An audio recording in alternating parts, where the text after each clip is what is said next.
At night, the American sea.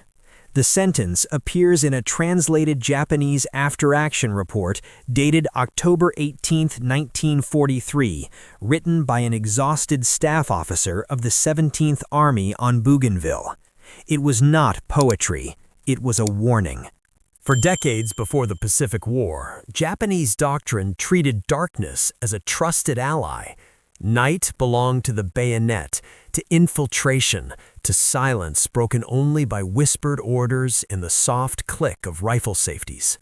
In China, in Manchuria, and against colonial forces, Japanese units had learned that disciplined troops could move unseen after sunset.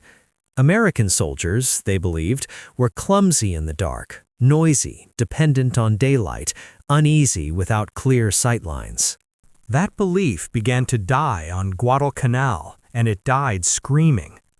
On the night of August 21, 1942, near the Tenarue River, actually a sandbar east of Henderson Field, the jungle breathed heat and rot.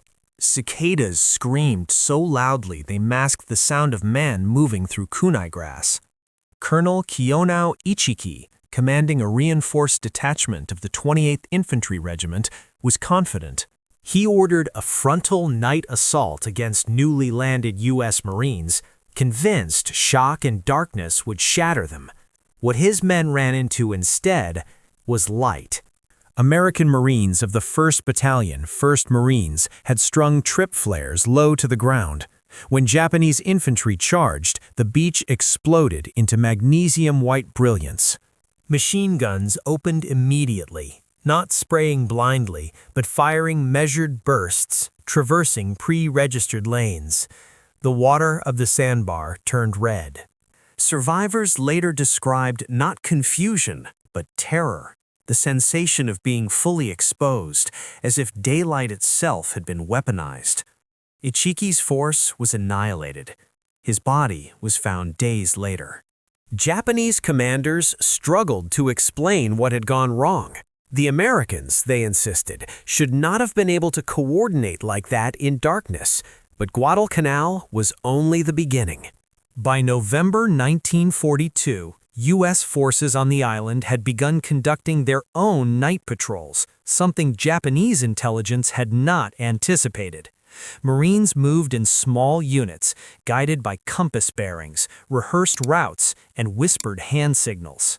They carried flashlights wrapped in tape, leaving only a thin slit of light for map reading.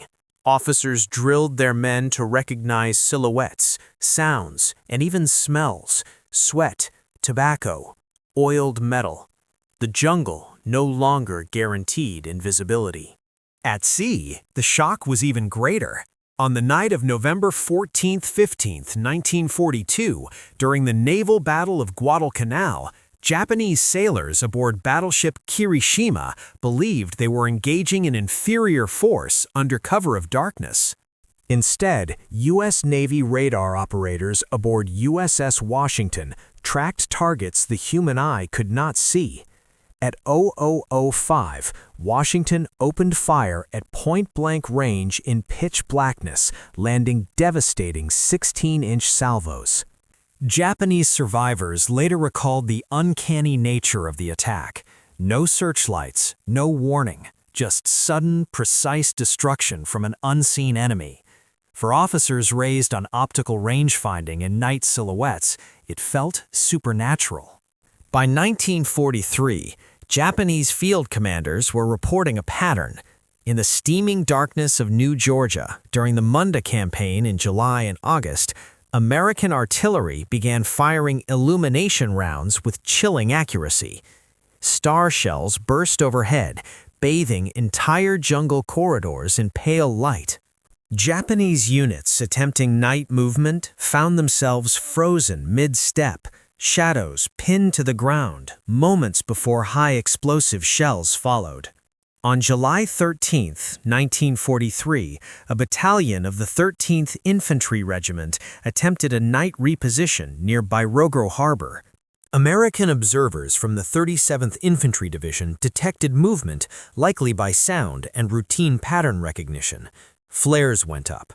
Mortars walked their fire methodically along jungle trails the Japanese thought were hidden.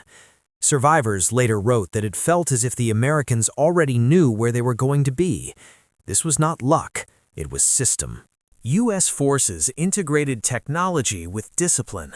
Radar did not replace the soldier, it empowered him. Training emphasized coordination between infantry, artillery, and naval gunfire in all hours. Units rehearsed night actions repeatedly, not as emergencies, but as standard operations. Officers encouraged initiative, allowing small unit leaders to act without waiting for daylight orders. Japanese doctrine, by contrast, centralized decision-making. Night attacks relied on perfect timing and silence. Once disrupted by flares, by sudden fire, by unexpected counterattacks, the system collapsed. The psychological impact was profound. During the Saipan campaign in June-July 1944, Japanese commanders expected night infiltration to offset American material superiority.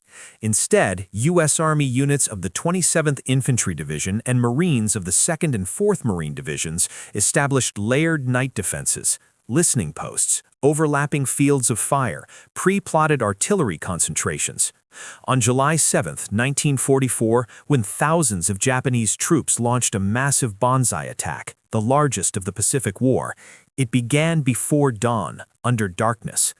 American units were hit hard, entire companies were overrun, but even then, coordination held.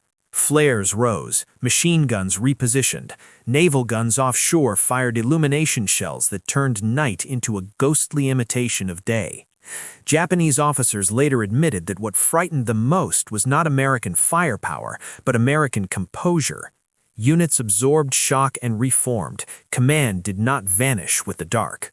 By Okinawa, in April 1945, the pattern was undeniable. The 96th Infantry Division and 1st Marine Division routinely patrolled at night, probing Japanese lines.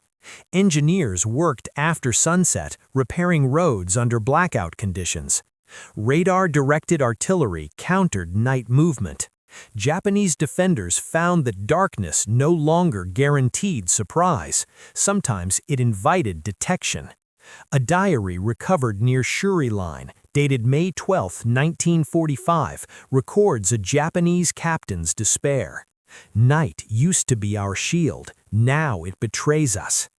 American night fighting capability was not mystical. It was built deliberately through training, decentralization, and an embrace of technology.